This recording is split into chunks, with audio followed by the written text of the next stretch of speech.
Hey guys, must be crazy to make a third video about this topic, but it's just been all over the internet and all over the media, so it's sort of hard to not look at it, hard not to think about it.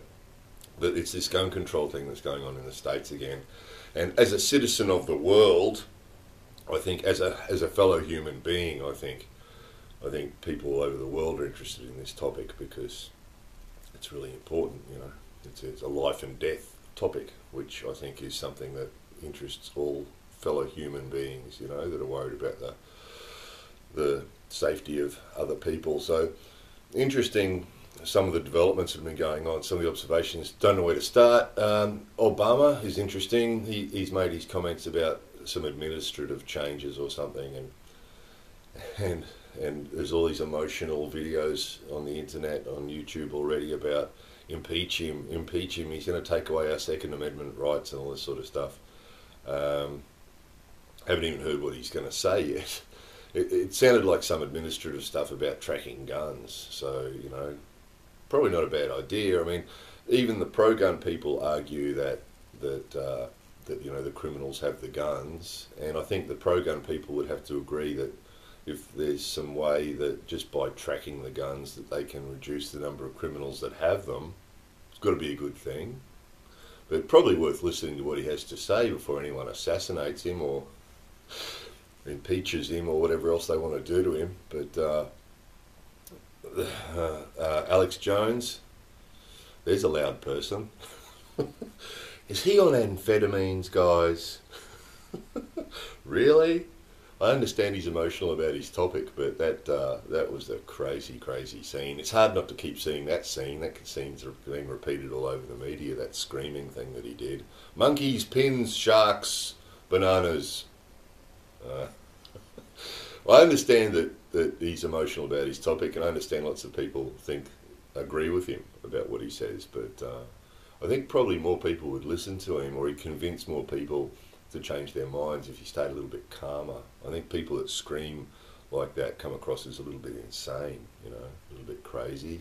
If he was a little bit calmer about his topic, still can be passionate, but a little bit calmer might have been better for his cause, I think. But a couple of other things is, one is what the arguments seem to keep coming down to. So I've been following them on the internet, you know, on YouTube and places like that, but also in some forums, and both sides debate very emotionally. Understandable that it be emotional because it's a big topic, it's an important topic. But it seems to come down to, the pro-gun people seem to come down to saying more guns are the solution. When it keeps getting pushed in the corner, you know, what about the schools and the people going to schools, and they propose that teachers have guns. I just can't imagine that working. That if a couple of young suicidal dudes walk into a school with automatic assault weapons and they're suicidal, I just can't imagine a school teacher. I mean, the personalities of school teachers are not normally confrontational, aggressive, gung-ho people. They're school teachers for a reason. It's their style of personality, you know. So even if you give it to the gym teacher or whatever, give a gun to the gym teacher, he's not suicidal. And anybody who's ever done any defensive firearms training knows that hitting a target with a pistol even at 15 metres is harder than you'd think, and people who've done it would understand that. And then if the target's actually moving and shooting at you with an assault rifle, and the target's actually suicidal, the difference in the mindset, you know, even if the gym teacher's a really fit, healthy guy and he trains with his firearm every week, and he's going to protect the kids with his life if he has to, which is a pretty big ask of a teacher. That's not really their job, but anyway, he's still up against it. Even a security guard or a police officer in that situation is going to be up against it, because a suicidal person with an assault rifle isn't scared of dying, so they're going to be coming forward aggressively, and that's the same as that have happened in wars, where you get soldiers that are prepared to fight to the death. They're really hard to defeat because they're not scared of dying, so they keep coming forward.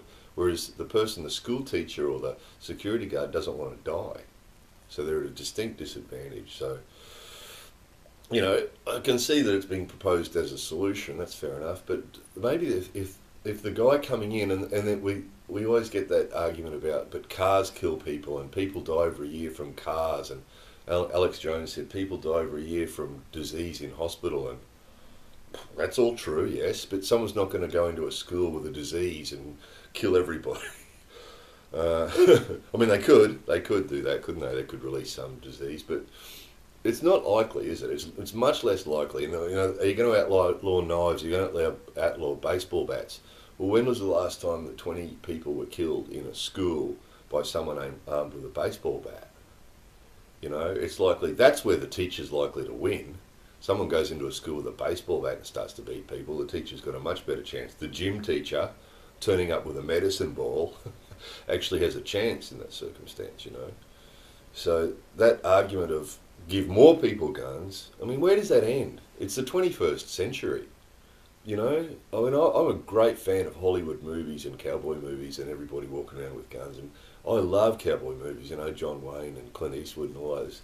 But it's the 21st century, Do you really want a civilized nation with everybody carrying guns? And do you really believe that that's going to stop people getting killed with guns? I mean, how does that... that logic is very hard to get your head around. And then people, the statistics that they get off the internet, you can get statistics off the internet about anything. There's always different blogs and vlogs and internet. If you go searching for a specific style of statistic to prove something, you'll find it. And then if you try and find a statistic to prove the absolute opposite, you'll find that too. So that debate about more guns makes you safer, and the states that have more guns are safer and have less crime, and it defies logic. You can't say that if there's more guns there'll be less people hurt with guns. How does that?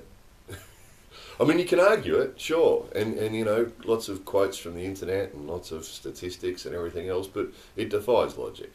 If that was really the case, wouldn't every nation on earth arm everybody? Wouldn't every nation on earth give out guns to every citizen? If that was the solution to crime, wouldn't that be the everybody would do it? Why is it only in America that everybody needs a gun to be safe? And the Swiss thing always comes up. That's civil defence. That's different. That's their solution to not having an army. That's their solution, but. It's just, the other one is that it comes back down to that Second Amendment thing, and it comes down to defending against tyranny, right?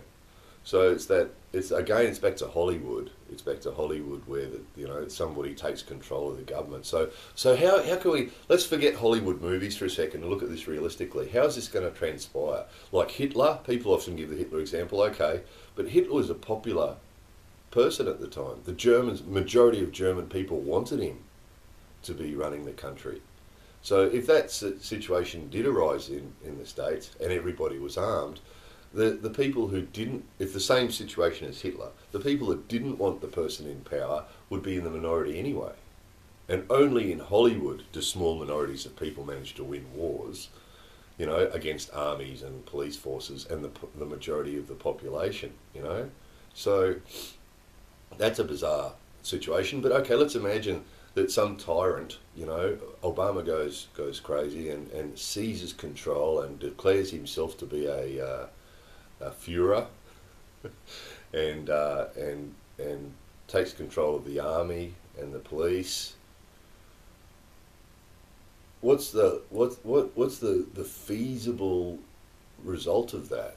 That if the population are armed, what's going to happen there? The soldiers and the police are Americans too. The Civil War in America was the same sort of thing, but people are sort of combined in a common sort of goal. Recently, what happens when there's unrest in the States? Look at the New Orleans, and look at the LA riots, and look what happens when the government loses control of the situation. What happens? It's looting and rioting, and New Orleans, there was killings and rapes and rioting and looting and all sorts of stuff going on. isn't that a more likely scenario? You know, if the government did seize control and then a sort of a civil war type thing happened, how are all the people against that tyrant going to band together and fight against an army that's one of the, you know, or as the Americans say, is the best army in the world? How's Joe Public going to fight against that? What's more likely to be some sort of civil unrest thing where everybody's every man for himself and all those survivalists batten down their hatches and, you know, everybody kills each other.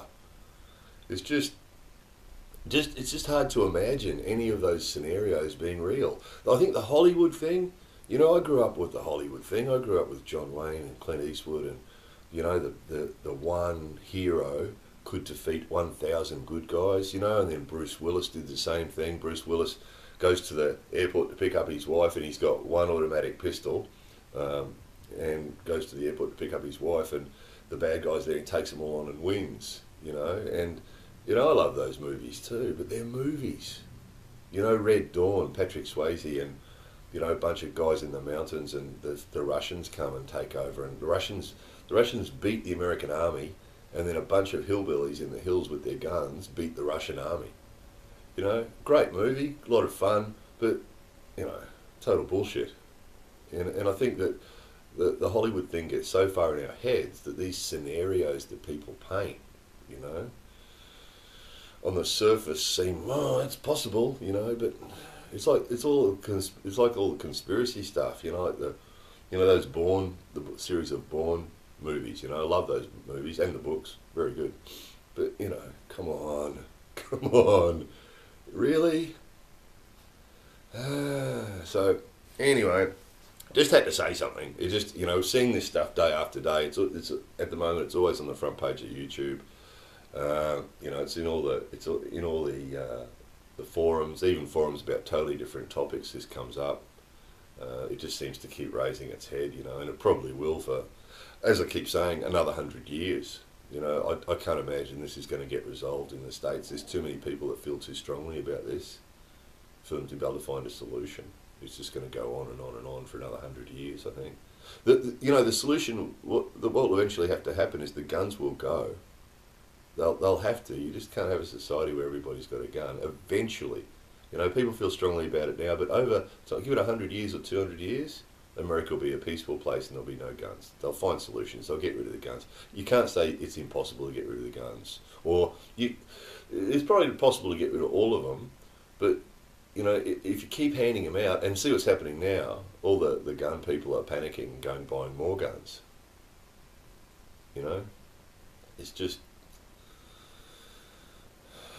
cut them down, you know, cut them down, you know, hand them back. Seriously. Again, all those guns start out with legal people.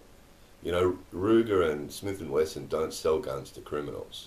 When it's a brand new gun, it goes to a legal person, and then eventually it goes to an illegal person. So if you keep handing them out to the legal people, that's how they get to the illegal people. You know? So, anyway, please be kind in the comments. Different opinions, as always, are more than welcome. And totally disagree, please say you totally disagree. But no insults or rudeness, please, people. Let's be civilised, shall we? Alex Jones, I'm talking to you. More videos coming soon.